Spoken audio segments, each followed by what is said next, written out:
Warm welcome, my dear students of class 12th.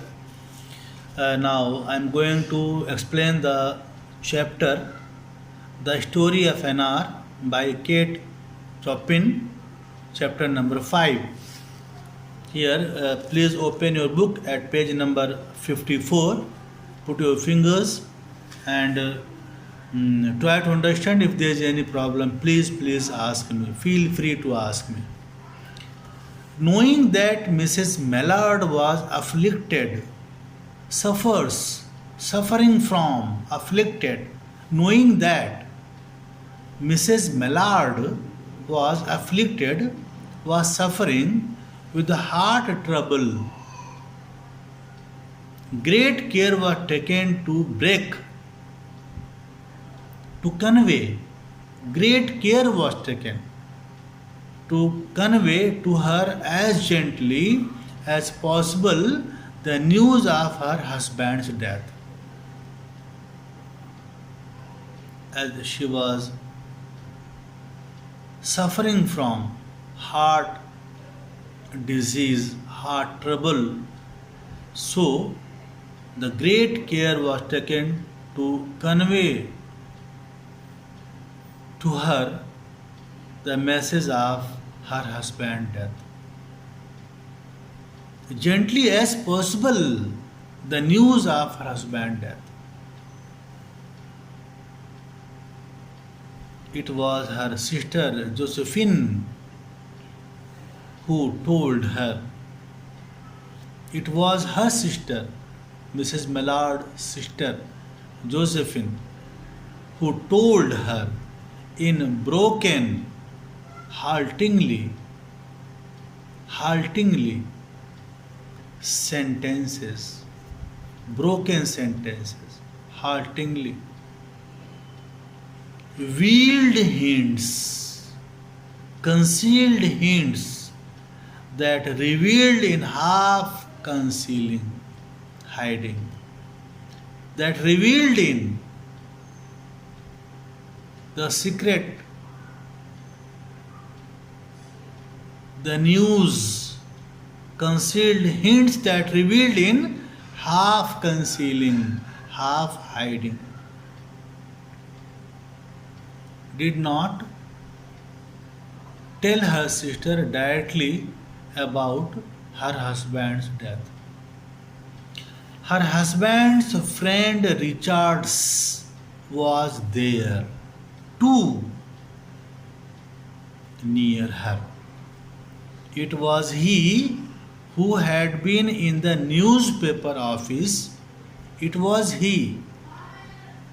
He means Richards, her husband's friend. It was he who had been in the newspaper office when intelligence of the railroad disaster, information usually C, information,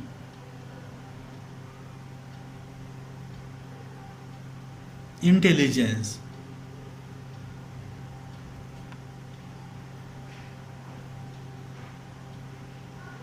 when intelligence, the railroad disaster, unexpected event, railroad disaster, unexpected event, disaster was received. When the news was received, he had been in the newspaper office with Brantley Mallard's name leading the list of killed. Brantley Mallard's, the name of Mrs. Mallard's husband. The news came. The persons killed. The name was written in the list of persons killed. Leading the list of killed, he had only taken the time to assure himself to its truth by a second telegram. He was not sure, but when he got the second telegram, he assured himself and had hastened to forestall, means to prevent something for happening. Hasten to forestall any less careful, less tender friend in bearing the sad message.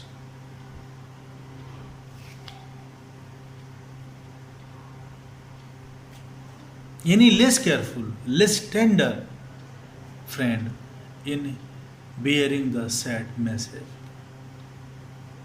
He thought that he is not tender, he is not soft, he is not good friend as he was bearing the sad message. She did not hear the story as many women have heard the same. She means here Mrs. Millard. She did not hear the story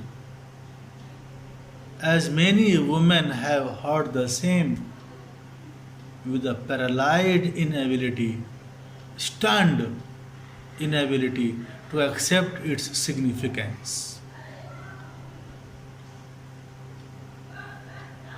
She wept at once. She could not bear, she could not tolerate. She wept at once with a sudden, wild abandonment. Wild abandonment, act of giving up an idea or activity.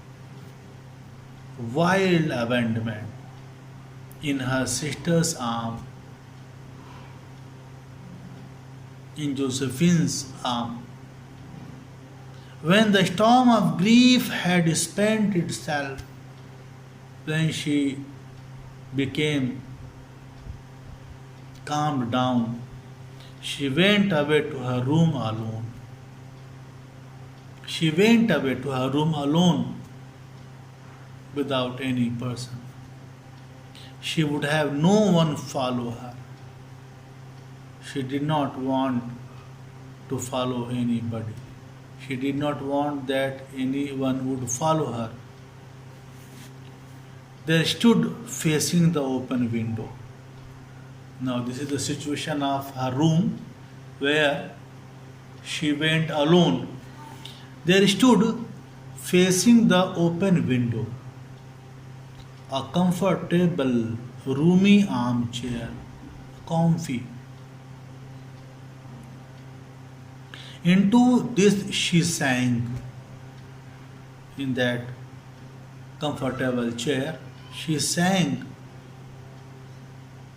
pressed down by a physical exhaustion. She was so much pressed. She was under pressure by a physical exhaustion that haunted her body and seemed to reach into her soul. Physical exhaustion that haunted her body and seemed to reach into her soul. She was in great agony.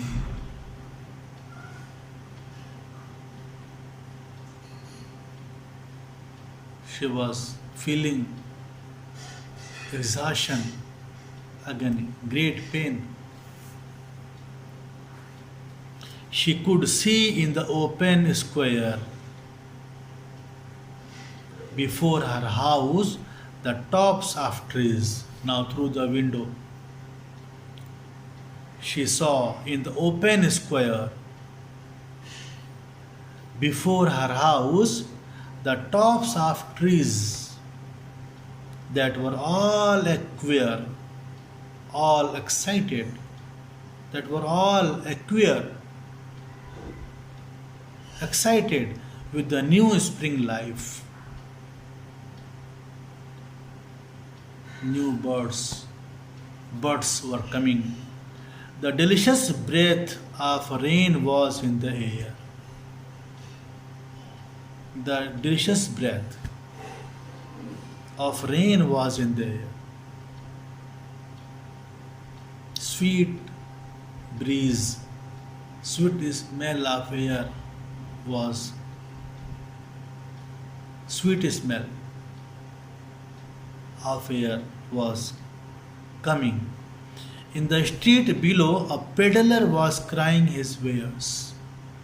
Vendor, a peddler, was selling his wares. The notes of a distant song which someone was singing reached her faintly.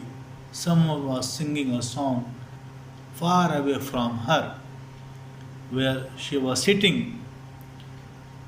Sound was coming, singing. Singing reached her, but not clearly, faintly, and countless sparrows were twittering in the eaves.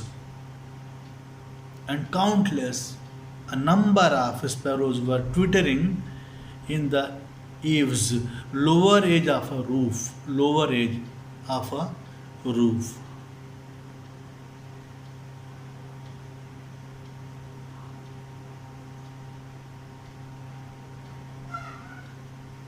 This was the situation where Mrs.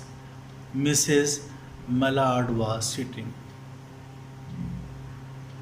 And what happened after that, we will study in my next video. Thank you so much, students.